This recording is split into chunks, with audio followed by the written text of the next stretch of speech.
ദേശീയപാതയിലെ അരൂർ കുമ്പളം പഴയ പാലം യാത്രക്കാർക്ക് വൻ അപകട ഭീഷണിയാകുന്നു. തുടർച്ചയായ മഴയെ തുടർന്ന് പാലത്തിലെ ടാറിംഗ് തകർന്ന് വലിയ വിടവുകളാണ് രൂപപ്പെട്ടിരിക്കുന്നത്.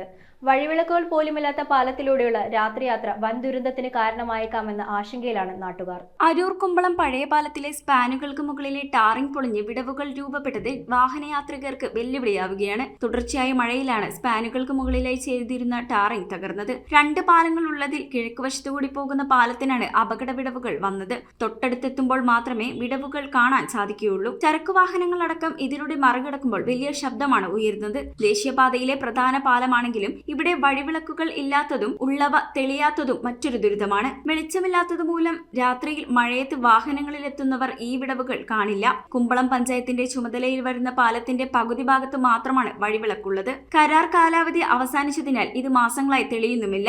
പാലത്തിൽ പൂർണ്ണമായും വഴിവിളക്കുകൾ സ്ഥാപിച്ച് ഇവ പ്രകാശിപ്പിക്കുകയും വിടവുകൾ ഉടനടി അടയ്ക്കുകയും ചെയ്തില്ലെങ്കിൽ വലിയ അപകട സാധ്യതയാണ് നിലനിൽക്കുന്നത്. ഇക്കാര്യത്തിൽ പൊതുമരാമത്ത് ബ്രിഡ്ജസ് ഡിവിഷനും അരൂർ കുമ്പളം പഞ്ചായത്തുകളും അടിയന്തര നടപടി സ്വീകരിക്കണമെന്നാണ് യാത്രക്കാരുടെ ആവശ്യം. News desk metro 7. റിങ്ങുകൾ 1 ഗ്രാമിൽ തുടങ്ങുന്ന മാലകൾ, നെക്ലസുകൾ 9,000 രൂപ മുതൽ ഡയമണ്ട് നെക്ലസുകൾ 1 ലക്ഷം മുതൽ ആരംഭിക്കുന്ന വെഡിംഗ് സെറ്റുകൾ. കൂടാതെ നിങ്ങളുടെ പഴയ സ്വർണത്തിന് ഏറ്റവും ഉയർന്ന മൂല്യവും മഹാരാജ ഗോൾഡ് ആൻഡ് ഡയമണ്ട്സ്